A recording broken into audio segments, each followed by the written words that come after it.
लोग कहते हैं कि सल्तनत मुराद बख्श की बुनियादें इंसानी हड्डियों पर रखी गई हैं, लेकिन इस महल की सबसे ऊंचे मीनार में कैद 7 शहजादियां उसकी सबसे बड़ी कीमत हैं। बादशाह मुराद बख्श एक बड़े आईने के सामने खड़ा है, उसके पीछे दाई अम्मा खड़ी है। बादशाह दबी हुई दहाड़ में, दाई आज 21वीं सुबह है, इनके जूते फिर कीचड़ में लथपथ हैं। मैंने पहरेदार बदले, ताले बदले, यहाँ तक कि इनकी खादिमाओं को भी तहे तहे कर दिया, मगर ये दीवारें पार कैसे करती हैं? दाई अम्मा लरसती आवाज़ में, ज़िल्ले इलाही, वो आपकी बेटियां नहीं, वो उन माओं का साया है जिन्हें आपने। खामोश हो जाती है। बादशाह गुस्से से मुड़ते हुए, खामोश, फारिस को बुलाओ, उससे कहो कि अगर कल सुबह उसने मुझे कोई सुराग ना दिया तो उसका सर भी इन्हीं जूतों के साथ महल के दरवाजे पर लटका दिया जाएगा। रात का पिछला पहर, लकड़ी के फर्श पर रेंगने की आवाज़ें। फारिस, मैंने महल के स्तून के पीछे छिपकर देखा। शहजादियां एक कतार में खड़ी थीं। सबसे छोटी सारा के हाथ में एक चांदी का प्याला था। ज़ैनब सर्द आवाज़ में, कुलसूम, क्या बेहोशी की दवा तैयार है? कुलसूम, हाँ आपा, पहरेदारों के पानी में मिला दी गई है, वो अब मुर्दा जिस्मों की तरह सो रहे होंगे। फारिस, मैंने देखा कि बड़ी शहजादी ने दीवार पर लगी एक पुरानी पेंटिंग को घुमाया, एक भारी पत्थर सरका और पीछे एक अंधेरी सुरंग नमूदार हुई। वो सब एक एक करके उसमें उतर गईं। मैंने अपना खंजर संभाला और उनके पीछे हो लिया।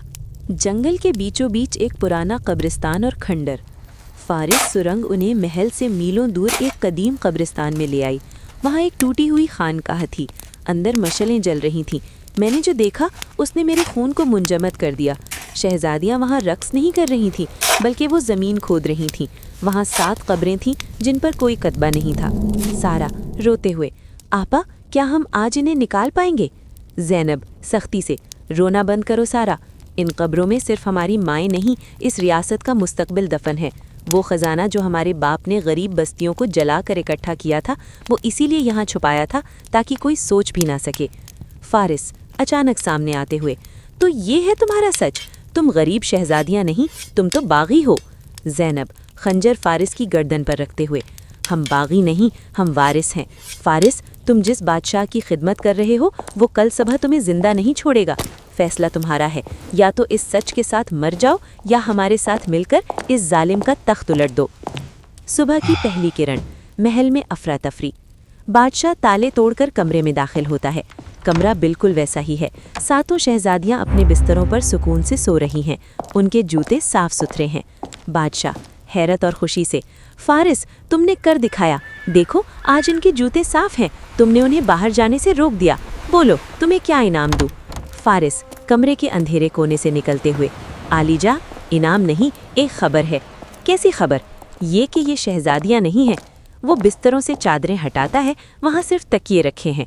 बादशाह चीखते हुए, तो वो कहाँ हैं? बादशाह ने खिड़की से बाहर देखा। दूर उफक पर शाही बहरी जहाज लंगर उठा चुका था और महल के मरकजी दरवाजे पर वो 7 जूते कीलों से ठोंक दिए गए थे, जिनके नीचे लिखा था, जुल्म की जंजीरें तालों से नहीं, हौसलों से टूटती हैं। ये थी दोस्तों आज की स्टोरी। ऐसी ही स्टोरीज देखने के लिए चैनल को सब्सक्राइब करें, घंटी के निशान को दबा दें और कमेंट्स में बताएं कि ये स्टोरी आपको कैसी लगी। मिलते हैं नई वीडियो, नए टॉपिक और नए दिन के साथ, इंशाअल्लाह।